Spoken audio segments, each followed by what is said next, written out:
So, it's been a long 3 months, my friends. I've got a lot of stuff to share with you all. Now, in the time I've been gone, I've been studying on an intensive law course called the GDL, which covers an entire 3 years of law school in 8 grisly months. I've mooted, which no, does not involve cows, and this is essentially where you stand up, present a legal argument to a judge in a mock-up courtroom, and it's not surprisingly as scary as it sounds. I've studied for 9 hours a day, every day of the week, yep, I know, and I've been doing odd bits and bobs of work experience here and there with lawyers. All in all, it's been 3 months of law and nothing else, so I hope you guys understand the reasons for my absence, but that's not what I'm really here to talk about. Despite my better judgment and the results of my polls, I have decided to share with you my personal story and battle with my mental health and its intersection with video gaming. Don't worry, the flight tutorials are coming too. So I was inspired to do a video about this sort of stuff way back when Jack did one about his psychosomatic issues, which basically means psychological issues that cause physical symptoms he was experiencing from YouTube related stress. Something wrong with me. This is how I felt most days for the last 2 years of my life. I wanted to talk about this, put it out there, and maybe someone out there feels the same way too, and this can help. I began to feel nauseous all of the time, having headaches, blurry vision. You know that feeling you get when you're a bit buzzed and you don't seem to be completely there in the moment, connected to your body. That's how it felt most of the time. Other days I'd feel fine, but then I'd have this moment where I'd feel myself go, like the gravity in the room had shifted and I couldn't shake it. I'd wake up and feel like that. Surely this wasn't in my head. There's got to be something broken in my body, I told myself. But I brushed it under the carpet. At the time, I was, rather ironically so, writing my dissertation for my undergrad about mental health and video game addiction. It was called Love and Hate in a World Obsessed in the Internet. But to share such a story with my YouTube community? I still couldn't bite the bullet. The real kicking point for me was when I watched Operator Drewski's video about his mental health story and how video games have helped him to feel a sense of purpose, reducing both his symptoms of depression and anxiety. In class that well with math. And if I missed a day of math, I wouldn't have the energy to go back and study. And I wouldn't have the energy to do my homework. Whenever I played Fallout New Vegas, for example, it was something there that I could be good at and that I could accomplish. Whenever I would, raid a new compound and grab a new piece of gear or grab a new, just a new ability in that game, I felt like I was really doing something. And it replaced what in real life would have been the accomplishment of, let's say, doing good in school. I don't think I've ever related so much to a YouTube video really as I did with this one. I slid into Drew's DMs with my praise and said I wanted to do something similar. I felt like I had the green light to go and talk about my experiences with anxiety and depression. Whether or not this is a good thing to think, I can't really comment on. Maybe my feelings of shame are something we all still have about our mental health, and it needs to go. Its surrounding stigma will only be extinguished by those moments, those videos, those books of bravery by people who have undergone similar shared experiences. Only then do we not feel shameful of those negative experiences we have in our heads from time to time. Get ready guys, we're going on a field trip through my mind's eye and PC gaming. Whilst growing up, I wasn't very sporty. I wasn't good at exams. I wasn't good at maths, science, any of that academic memory-based shit, but I was great at art and English. I could really fixate myself on something for hours on end, and it would always have a really good outcome. As time went on, I felt more and more detached from the kids at school. See, I went to a really posh, fancy school for my GCSEs, where the kids' parents owned super yachts and were either lawyers or doctors. The pressure to perform at this school was insane. Attainment targets by teachers, numbers, grades, constant observation and scrutiny, and reports and meetings with heads of years. I mean, you ever look at people and compare yourselves to them? Imagine that, but magnified by 1,000,000.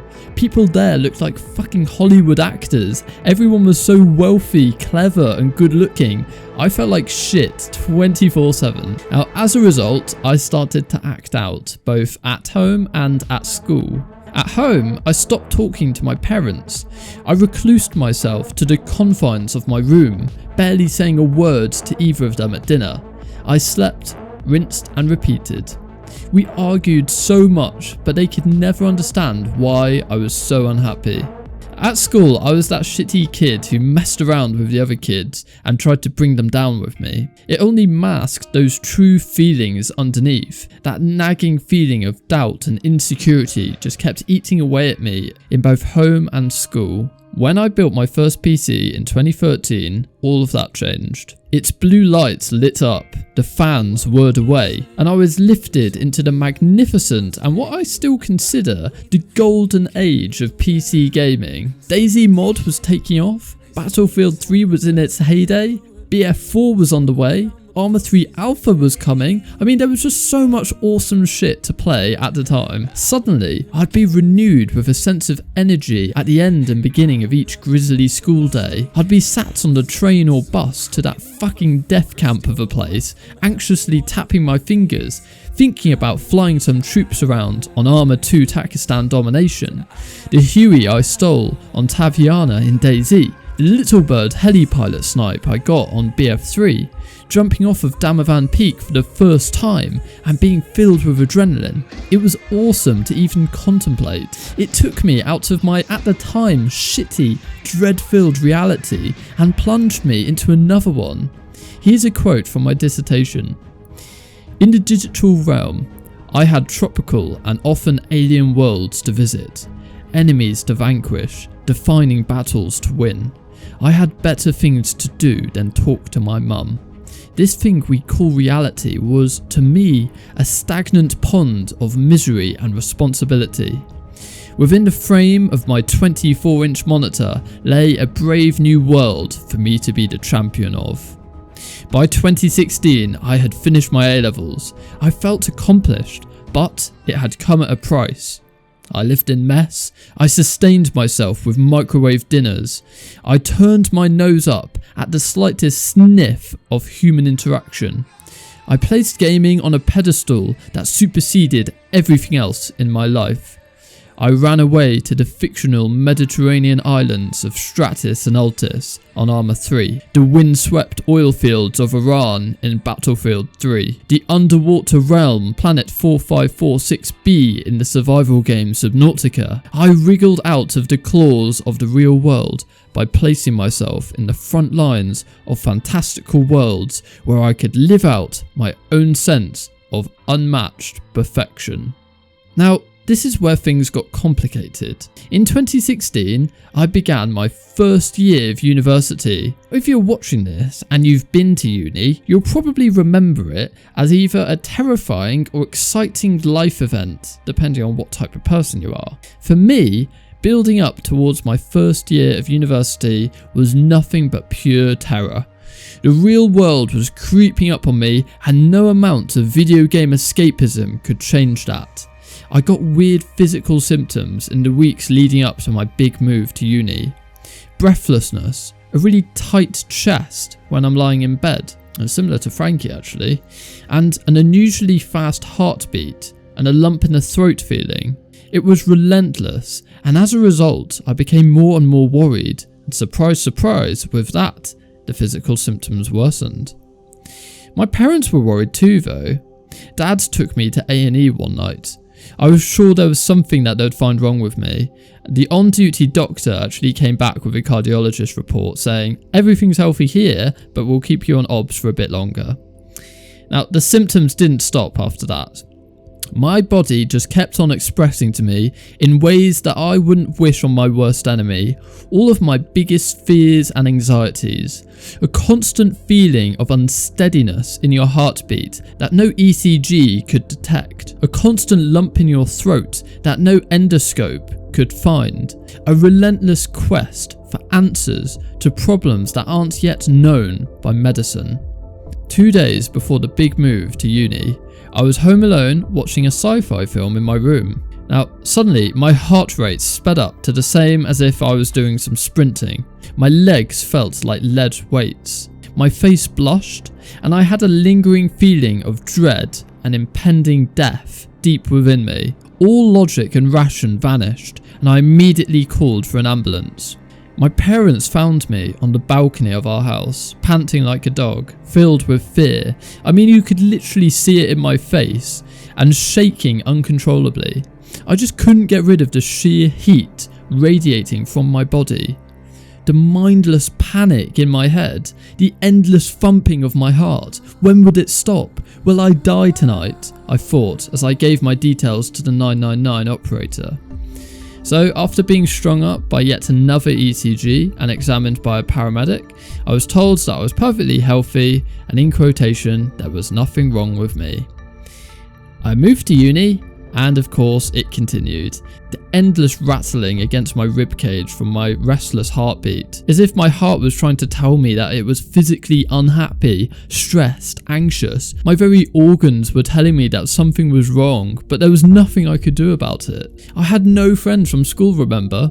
I was that outcast kid who everyone thought, fuck him, he's the guy who always messes around, he's fucked our education. I had no one to turn to. My family were equally out of the picture from the years of not talking to them like normal human beings. I was stuck alone in my flat at uni, stuck in my head, stuck with these physical problems, stuck in my unhappy mind, my unhappy body. As one thing I do remember, I had to sleep next to the air conditioning unit in my room, curled up like an animal, trying to keep the pressing heat of my panic attacks at bay. Sometimes I'd be lying down, my heart would skip a beat, jolt me into fight or flight mode. Other times I'd be in the shower, and the heat of that alone would send me spinning into another one. Once I was actually doing the washing up, and even the heat of the hot tap on my hand set off another panic attack. Panic attacks came as frequently as there were seconds in the day. There was only endless exhaustion at one end or extreme fear at the other. However,